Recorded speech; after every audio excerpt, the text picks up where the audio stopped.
Assalamualaikum warahmatullahi wabarakatuh. Waalaikumsalam warahmatullahi wabarakatuh. Selamat pagi teman-teman semua, dan yang saya hormati Bapak Aji Purwinarkos, SSI MCS, selaku dosen pengampu mata kuliah literasi digital dan kemanusiaan, serta teman-temanku yang saya banggakan. Nah, di sini kami dari kelompok 15 akan mempresentasikan hasil diskusi dari kelompok kami, yaitu mengenai etika dunia cyber.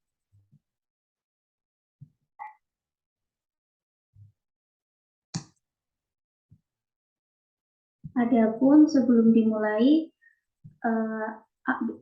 saya akan memperkenalkan anggota dari kelompok 15. Yang pertama ada saya sendiri, yaitu Tuyarni dengan NIM 430142148.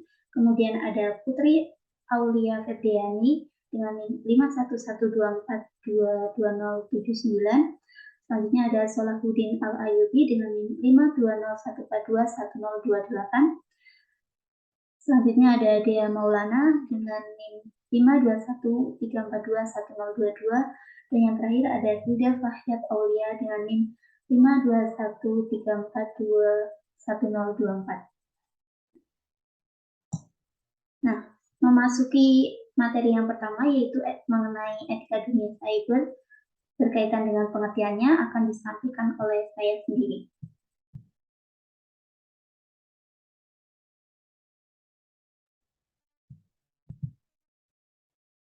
Jadi, etika cyber atau etika dunia maya adalah studi tentang etika sebagai cabang dari ilmu filsafat yang berkaitan dengan etika komputer dari pemakai internet dan membahas mengenai perilaku pengguna dunia maya serta apa yang dilakukan mereka pada dunia cyber tersebut.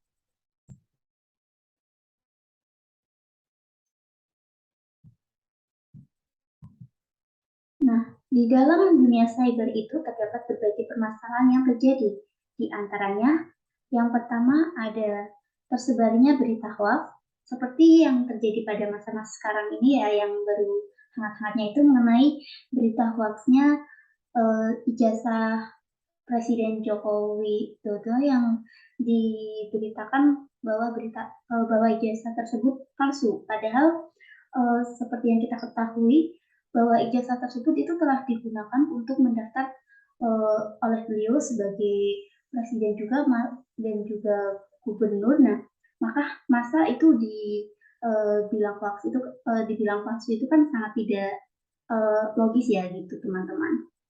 Nah, selanjutnya ada maraknya penipuan yang contohnya itu misal kayak dari WhatsApp aja gitu, kadang ada yang penipuan melalui WhatsApp. Terus yang ketiga ada terjadinya peretasan atau hacking. Kemudian yang keempat ada pencemaran nama baik. Selanjutnya ada cyber harassment. Dan yang enam ada tersebarnya privasi seseorang. Kemudian yang ketujuh ada cyberbullying. Dan yang kedelapan ada copywriting atau plagiarisme. Nah, selanjutnya yaitu ada fokus cyber ethic. Fokus cyber ethic terdiri dari 3 ya. Yang pertama itu mengenai privasi. Nah, privasi ini berkaitan dengan pengguna harus memiliki hak untuk melindungi informasi apapun yang tidak ingin mereka bagikan secara terbuka. Nah, yang kedua ada HKI, hak kekayaan intelektual. Maksudnya yaitu pemilik memiliki hak penuh atas konten yang diposting internet. Dan yang ketiga ada akurasi. Secara umum berarti hanya pengguna yang berwenang yang memiliki akses ke konten di komputer.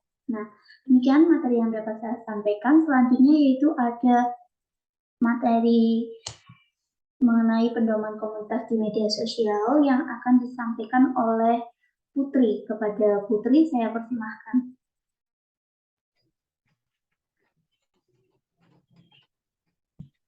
Bagaimana komunitas di media sosial?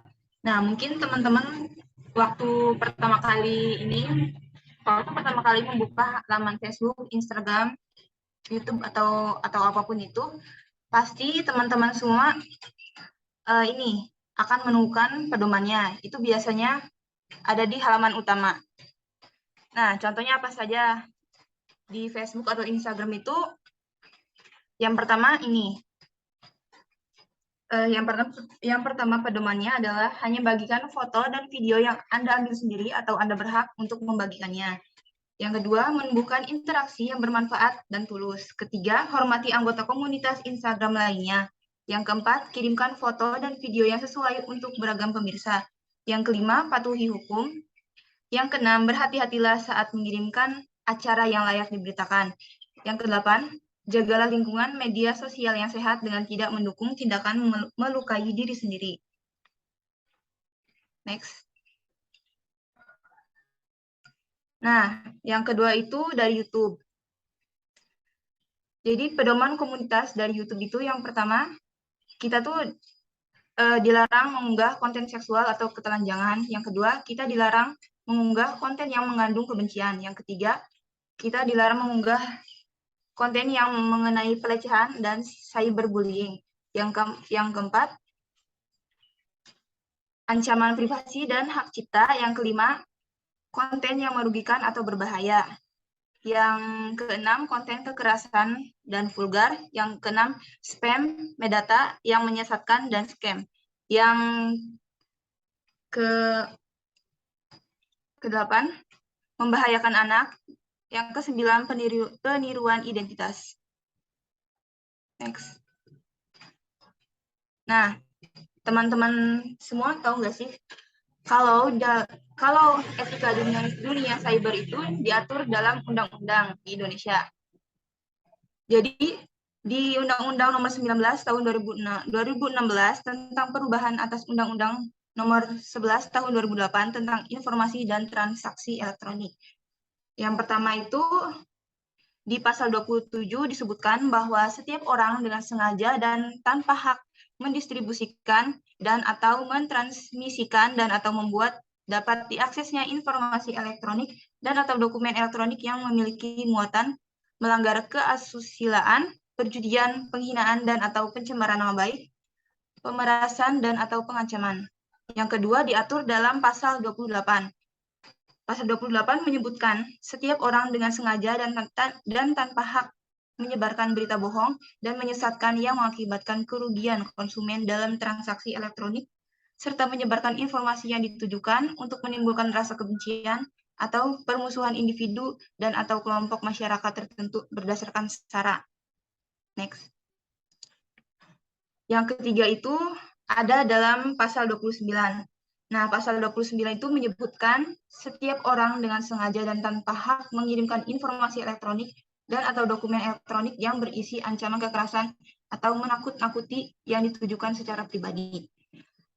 Nah, setiap orang yang melakukan perbuatan dilarang tersebut dapat dipidana dengan pidana penjara maksimal 4-6 tahun dan denda paling banyak sebesar 750 juta sampai 1 miliar rupiah. Sekian dari saya, mungkin saya kembalikan ke moderator. Baik, terima kasih kepada Putri Aulia Febriani yang telah menyampaikan materinya. Untuk materi berikutnya yaitu ada fatwa MUI tentang bermedia sosial yang akan disampaikan oleh Solahuddin. Kepada Solahuddin Al-Ayubi, saya persilahkan. Baik, terima kasih. Untuk materi selanjutnya yaitu tentang fatwa MUI tentang bermedia sosial. MUI mengeluarkan fatwa menyatakan bahwa setiap Muslim dalam bermedia sosial diharamkan untuk yang pertama melakukan ghibah atau fitnah, namimah dan menyebarkan permusuhan. Yang kedua melakukan bullying, ujaran kebencian dan permusuhan atas dasar suku, agama, ras atau golongan antar golongan. Tiga, menyebarkan hoaks serta informasi bohong meskipun dengan tujuan baik. Yang keempat, menyebarkan materi pornografi, kemaksiatan dan segala hal yang terlarang secara syar'i. Yang kelima, menyebarkan konten yang benar tetapi tidak sesuai tempat dan waktunya. Lanjut.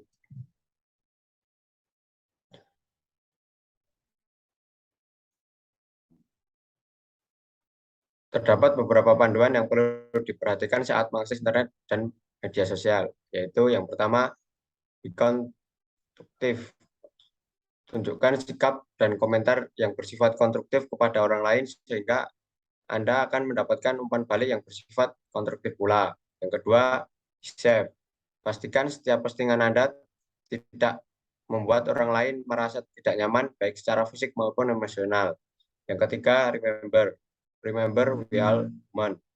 Meskipun tidak ada kontak langsung dengan orang lain, ingatlah bahwa jejaring Anda adalah manusia yang memiliki perasaan. Yang keempat, avoid flame. Jangan membuat ketegangan dengan orang lain.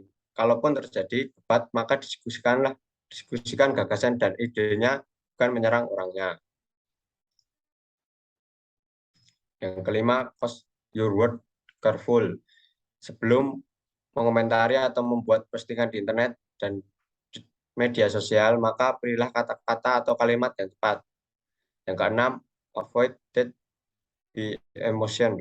Gunakan emoticon. Gunakan emoticon yang tepat untuk mengungkapkan ekspresi Anda dan jangan berlebihan menggunakannya.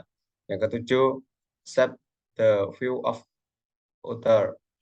Interaksi di media sosial adalah proses pertukaran ide atau gagasan, maka hargai setiap pendapat yang diberikan oleh pihak yang berbeda. Yang kedelapan, freedom of speech may not exist.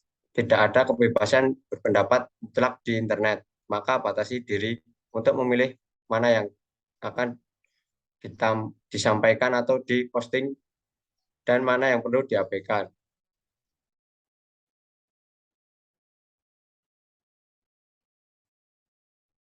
Mungkin untuk materi selanjutnya saya serahkan ke moderator untuk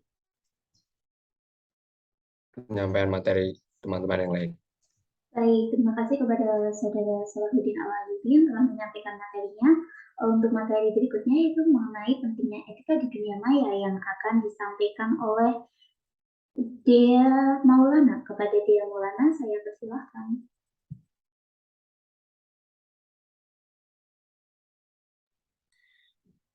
Baik, pentingnya etika di dunia maya. Hadirnya internet dalam kehidupan manusia membentuk komunitas masyarakat tersendiri.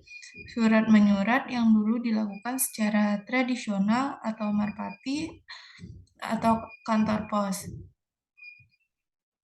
sekarang bisa dilakukan hanya dengan duduk dan mengetik surat tersebut di depan komputer. Beberapa alasan mengenai pentingnya etika dalam dunia maya adalah sebagai berikut. Bahwa pengguna internet berasal dari berbagai negara yang mungkin memiliki budaya, bahasa, dan adat istiadat yang berbeda. Pengguna internet merupakan beberapa orang yang hidup dalam dunia anonymous yang tidak mengharuskan penyataan identitas asli dalam berinteraksi. Next.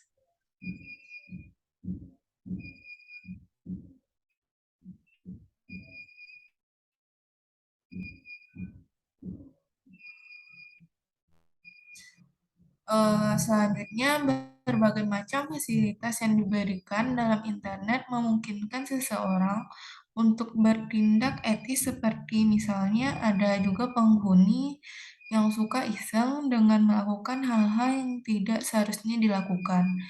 Dan yang terakhir, harus diperhatikan bahwa pengguna internet akan selalu bertambah setiap saat dan memungkinkan masuknya penghuni baru di dunia maya tersebut. Next. Contoh etika dalam berinternet.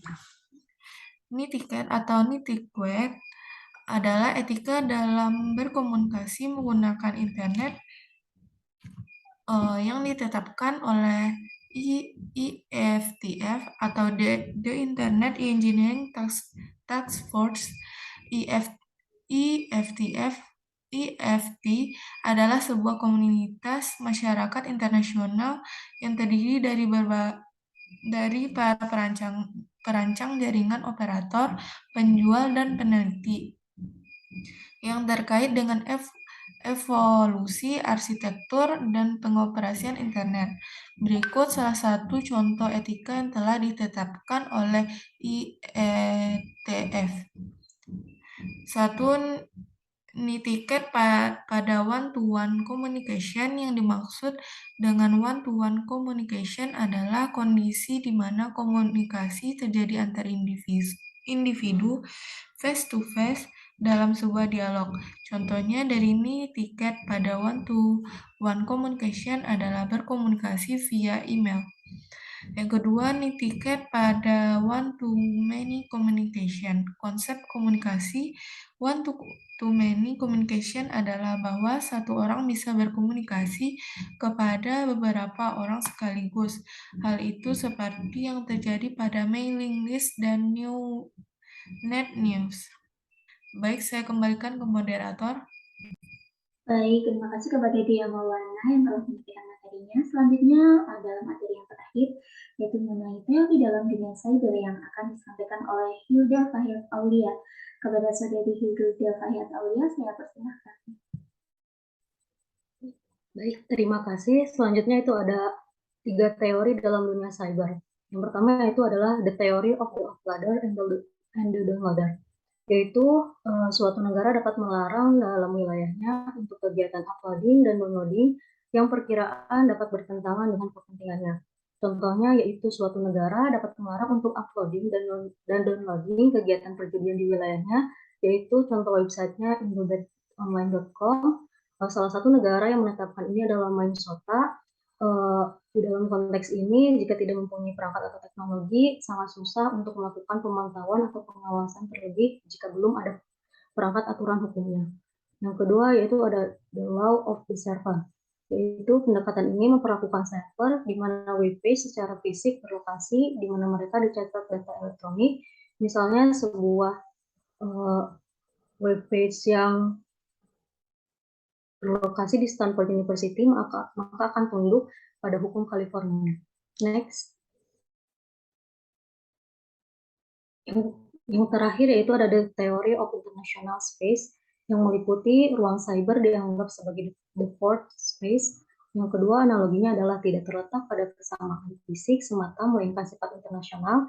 Yang ketiga, tidak ada ruang yang tidak tersentuh oleh teori ini. Yang keempat, semua tempat dapat memasuki teori ini, karena dunia cyber mempunyai karakteristik yang maya.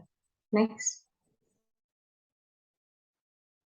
Selanjutnya itu ada pemicu terjadinya kejahatan atau cyber atau pelanggaran cyber etik. Yang pertama adalah karena motivasi pembuktian diri untuk pengakuan dari orang lain atau kesenangan.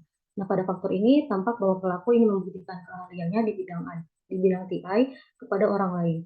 Bentuk kejahatan atau pelanggaran etik yang dapat dilakukan misalnya menyerang situs atau hacking dan mengubah sebagian isi atau konten sehingga informasi yang ditampilkan akan menyesatkan pengunjungnya. Bisa juga dengan mengirimkan email dengan attachment yang sudah mengandung virus yang telah diciptakannya agar orang tahu bahwa virus tersebut adalah buatannya. Next. Yang kedua yaitu ada dorongan untuk melakukan peperangan tanpa batas. Orang-orang yang memiliki motivasi ini adalah orang-orang tanpa pelajar yang saling menyerang satu sama lain. Pelanggaran yang dilakukannya misalnya adalah membuat situs yang isinya menyerang atau memberi informasi yang merugikan suatu pihak secara spesifik atas perbuatan yang dilakukan oleh pihak lawan. Yang ketiga, yaitu ada motivasi mencari keuntungan ekonomis. Nah, pada faktor ini sangat jelas tujuannya, yaitu untuk mensejahterakan pelakunya dengan keuntungan ekonomis yang didapat. Contohnya itu adalah duplikasi situs seperti BCA dapat dikatakan terpicu pada motivasi ini. Dengan informasi banking yang telah diperoleh, maka pelaku dapat melakukan transaksi keuangan seperti transfer ke rekening pribadi atau milik orang lain yang masih kerabatnya. Terlepas dari pengakuan pelaku bahwa tidak satupun rekening dan PIN yang telah digunakan untuk transaksi. Next. Selanjutnya saya serahkan ke moderator.